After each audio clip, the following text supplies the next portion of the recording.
game until we stop doing the things that we continue to do that get us beat. You know, we got penalties on punt returns, penalties on offense. We've got drops on offense, you know, turnovers. Defense, we lose contain on the quarterback. Jump out of gaps, come inside on calls when we're not supposed to, go outside when we're supposed to go inside, just a lot of things. It's all on me. I'm the head coach, it's my responsibility, and got to get it fixed. So with that, I'll go ahead and open it up for questions. Where does the team go from here?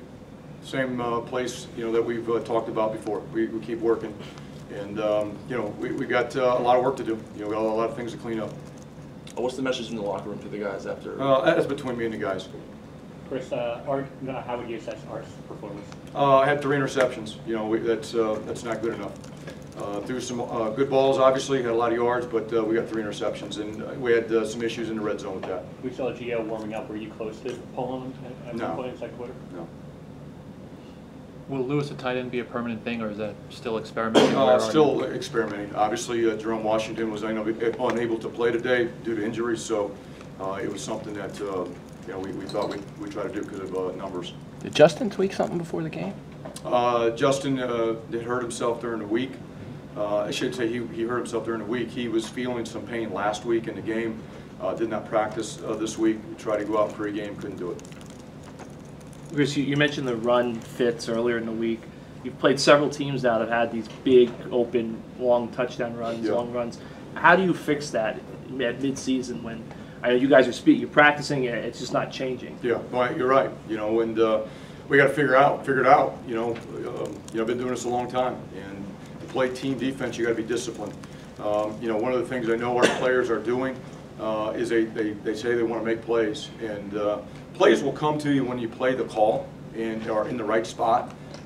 You can't just go outside of the framework of the defensive call and expect to make plays. You got to play disciplined football. You got to be gap sound. You got to do what the call is called to do, and you got to do it consistently. Why do you think those things are not translating from the week into game? I don't know. I know you've talked about being young, but most of your older guys are on defense. I mean, so is that why you think that's not connected? Well, that's a good question. Depth is a concern on defense. You know, one of the things I do know that cures a lot of problems is competition, and you know, we're missing a lot of defensive scholarship players, and that's not an excuse, but that's reality. And I've been saying that for a while. You know, the issues where we lost some guys this summer has hurt us more than I thought because we've had some injuries. We've got some guys playing out of position. We don't have a lot of depth. That's a reality. And you know, competition is something that fixes a lot of problems. You know, and right now we don't have it, and I got to get it fixed. Chris, you came into this season optimistic that this program would take a step forward. Yeah. How concerned or how surprised are you that what's happened in the last 4 months? You know, I'm disappointed, obviously. There are a lot of things that have changed since then. And like I said, when you're talking about some games, 16 defensive scholarship players out, that hurts. We've got a young team on offense, but we got drops, we got penalties. We've got things that you cannot do on offense and have a chance to win football games.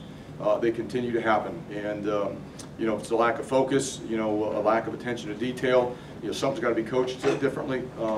We got to figure it out. But, you know, obviously it was a lot more optimistic about our chances to win these games that we've been playing, and it hasn't happened. Late in the game, you had 2 first and goals. Yep. What was the thought process of throwing the ball mostly on those? If you look at how we were running the ball, we weren't running the ball very good. Simple as that. 2 more questions. You kick a field goal down there. You know, fans booed, and understandably so. What do you mean understandably so? We're down 17. You needed a field goal no matter what. Our starting kicker is unavailable. We're in a position where we can get 3 points that we're going to need no matter what. So if we go for it and we don't make it, the game's probably over at that point. So we needed points no matter what. So we were in position for our kicker to make the kick and put the points on the board. When you kicked the long field goal with Haggerty, I think it was a screen play on 3rd down. Were you guys planning on going for it on 4th down if you're able to pick up yardage? Based on the result of the play. We didn't get anything. You know, if we would have gotten some positive yardage, then there would have been conversation about what we would do. You know, it is what it is. Justin could not go today, you know, and When you don't have that guy, you got to make different decisions. We called a play that we thought would get some positive yards, and then you have an opportunity to make a decision, you know, if you don't get the first down on fourth down. Didn't happen.